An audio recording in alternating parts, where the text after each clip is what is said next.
오늘 읽으신 본문 누가복음 2장 15절로 24절 말씀을 통해서 우리가 주의 음성 듣고 순종하기를 소원합니다. 오늘 본문 말씀은요, 이 천사들이 떠나고 천사들의 그 큰 기쁨의 좋은 소식을 들은 이 목자들이 베들레헴으로 가서 아기 예수와 그 부모를 만나게 됩니다. 목자로부터 천사가 말한 것들을 들은 마리아는 그 모든 말을 마음에 새기지요. 할례할 8일이 되자 예수님의 부모는 아기에게 정결 의식을 행하기 위해서 예루살렘으로 올라간다는 내용이 오늘 본문의 말씀입니다. 15절에서 17절 말씀에 보니까 예수의 탄생 소식을 들은 이 목자들이 베들레헴으로 가는 그런 내용입니다.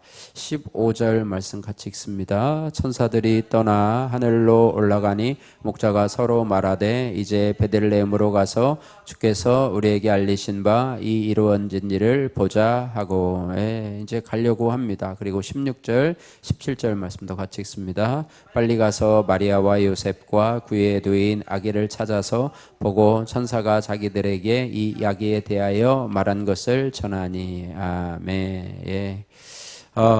큰 기쁨의 좋은 소식, 또 천군 천사가 일어나서 하늘에는 영광, 땅에는 기뻐하심을 입은 사람들 중에 평화로다라고 하는 예수 그리스도의 탄생의 소식을 전해들은 밤에 일하던 양을 치던 목자들이 이 소식을 듣고 자기만 알고 참 신기한 일도 다 있다, 이상한 일도 다 있다 그렇게 생각하면서 자기들끼리 수군거리면서 우리 하던 일이나 하자 이렇게 한 것이 아니라 이제 베들레헴으로 가서 그 사실을, 천사가 말한 사실을 확인하고 또 그것을 증거하는 데까지 이르게 된다라고 하는 것입니다. 어쨌든 참 세상에 차별받고 별 볼 일 없는 대우를 받던 이 목자들이 세상을 구원할 메시아 예수 그리스도를 목격한 증인이 된 것이지요.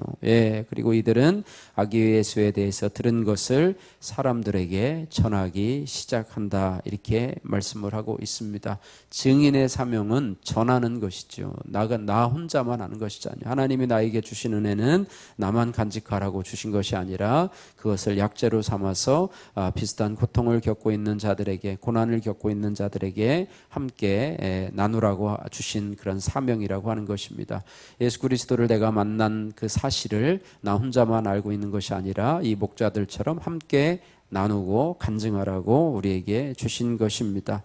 예수님의 탄생이 온 세상에 임한 큰 기쁨의 소식임을 깨달았기 때문에 우리가 기쁨의 소식이 있고 좋은 소식이 있으면 그것을 주위 사람들에게 알리는 것이 우리의 어떻게 보면 본성이라고 생각이 됩니다. 어쨌든 그리스도의 복음이 참됨을 경험한 이들은 예수 그리스도의 증인으로 살아간다는 것입니다. 그래서 우리도 이 일의 증인이라, 나도 이 일의 증인이라 여러분에게 우리에게도 나에게 임한 하나님의 축복의 말씀, 또 나에게 임한 하나님의 축복의 사건들을 증언하고 간증하고 큰 기쁨의 좋은 소식을 전하는 그런 우리 성도들이 되시기를 주님의 이름으로 축복합니다.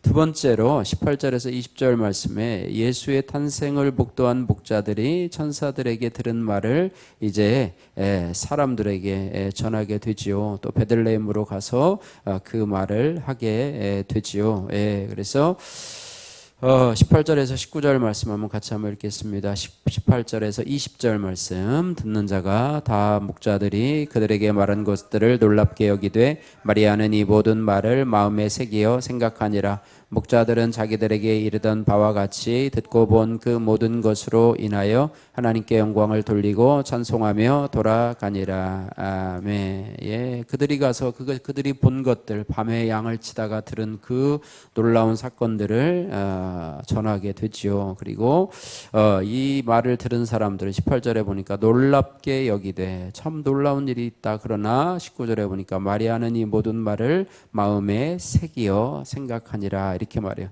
다른 사람들이 듣는 것과 마리아가 듣는 것은 달라요. 마리아는 자기가 잉태한 것이 바로 하나님의 아들 예수 그리스도시라고 하는 것을 이미 천사로부터 들었기 때문에 또 한 번 확증하게 되는 것이죠. 긴가민가 했지만 믿음이 더 확실하게 생겨지는 것이고 하나님이 하신 거구나. 하나님이 하신 거구나.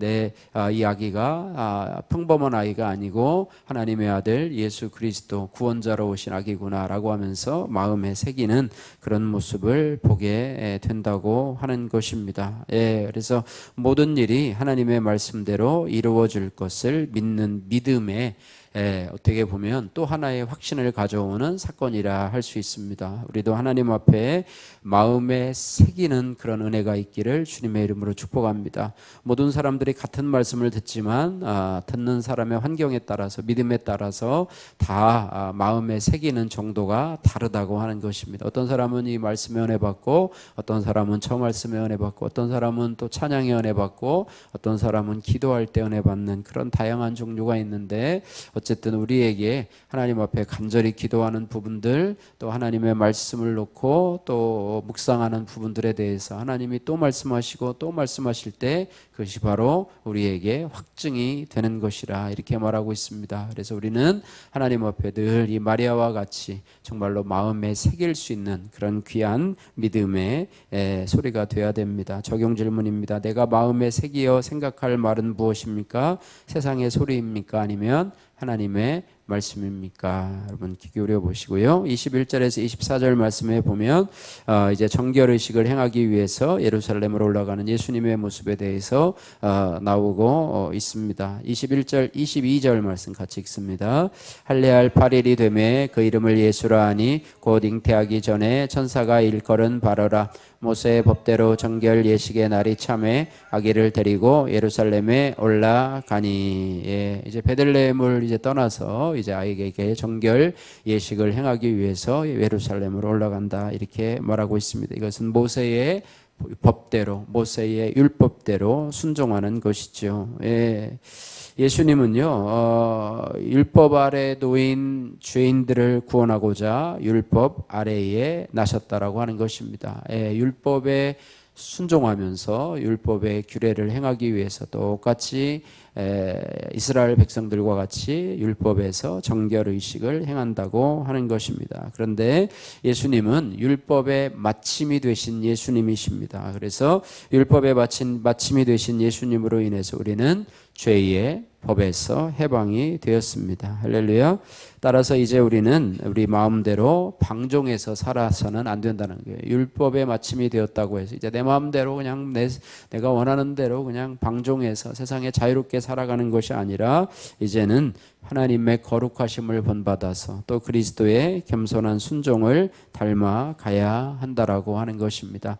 하나님의 말씀 안에서 또 성령의 인도하심 가운데서 우리가 자유함을 누리지만 그 자유가 세상의 자유가 아니라 진리 안에서 자유함을 누릴 수 있는 그런 은혜가 있어야 될 줄로 믿습니다. 12년 지각생이라고 하는 심기영님의 큐티인 묵상 간증입니다. 저는 성우 공채 시험을 앞두고 모태신앙인 여자친구를 따라 교회에 다녔습니다. 이후 시험에 합격하여서 성우로서 입지를 다졌습니다. 그리고 7년 연애 끝에 교회에서 결혼식을 올렸습니다. 이렇게 모든 일이 잘 풀렸지만 단 한 가지 막히는 일이 있었습니다. 그것은 저와 함께 꿈을 꾸는 아내가 성우 공채 시험에 계속 낙방하는 것이었습니다. 저는 안타까운 마음에 일터에서 배우고 깨달은 내용을 아내에게 열심히 가르쳐 주었습니다. 하지만 그럴수록 저희 부부 사이엔 다툼만 일어났고 아내는 여전히 시험에서 떨어졌습니다. 그러던 중 아내는 코로나19 시국에 둘째를 출산했습니다. 그리고 조리원에서 외출을 받아 시험을 치렀습니다. 그런데 그런 악조건 속에서도 성우 공채 시험에 합격했습니다. 성우 선배로서 제가 무언가를 가르쳐 주려 할 때는 안 되다가 코로나로 인해 저와 소통이 단절될 때는 붙은 것입니다. 12년간 불합격하다가 단번에 합격되니 그저 놀라울 뿐이었습니다. 그런데 이후 저희 부부의 일상은 전쟁 그 자체였습니다. 두 아이의 육아와 아내의 출근이 맞물리자 저희 심신은 극도로 지치고 부부 갈등도 심해졌습니다. 그제야 저는 날마다 말씀을 묵상하기 시작했습니다. 그러면서 주께서 알리신 일을 보려고 베들레헴으로 간 목자들과 달리 교회 다니면서도 예수님을 만나지 못하고 오직 내 노력으로만 의지하던 모습이 깨달아지게 되었습니다. 저는 아내가 제 말을 안 들어서 오랫동안 합격을 못한다고 생각했었습니다. 그러나 이제는 그때가 예수님이 저를 기다려주시고 아내가 저를 위해 수고한 시간이었음을 인정합니다. 주의 율법대로 제 삶은 주의 것인데 주께 드리기를 거부하며 살아온 지난 날을 회개합니다. 12년이나 걸려 주께 돌아온 이 지각생을 기다려주신 하나님 찬양합니다. 적용하기 아내에게 선배로서 가르치려고 하지 않고 남편의 경계를 잘 지키겠습니다. 내 힘으로 문제를 해결하려는 독선을 버리고 교회 공동체에 부르며 도움을 구하겠습니다. 아멘. 기도하겠습니다. 사랑의 하나님 아버지 감사합니다. 하나님, 우리에게 전해진 큰 기쁨의 좋은 소식, 하나님 정말로 나만 알고 기쁘고 즐거워하는 것이 아니라 오늘 목자들과 같이 베들레헴으로 가서 하나님 아버지 모든 사람들에게 그 사실을 알릴 수 있는 자로 하나님 이 땅을 살아갈 수 있도록 도와주옵소서. 나 혼자만 천국 가는 것이 아니라 이 천국 복음의 비밀을 하나님 함께 나누고 함께 즐거워하는 아버지 우리 증인의 사명을 감당할 수 있도록 하나님 은혜 베풀어 주옵소서.